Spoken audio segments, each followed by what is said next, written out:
এটা তুই কি বললি বন্ধু? আমি না তোর ডোরেমন কার্টুন দেখতে দিছিলাম ল্যাপটপে। আরে ডোরিমনে তো দেখতেছিলাম, দেখতে দেখতে ডোরিমন কাদার মধ্যে পড়ে যায়, তারপর ডোরিমনের গায়ে এই যে কাদা লেগে গেছে, এই জন্যই তো ডোরিমনকে পরিষ্কার করতেছিলাম।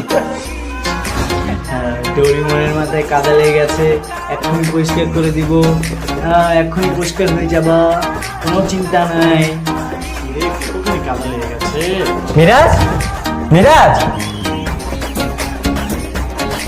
কি এই তোরা কোথায় আছিস? এদিকে আয়, মিরাজ তো এখানে।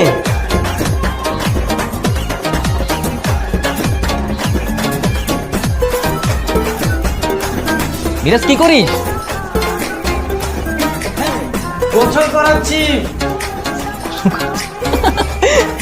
পাগল বন্ধুটা। কাকে গোসল করাচ্ছিস বন্ধু? আছে, বলা যাবে না।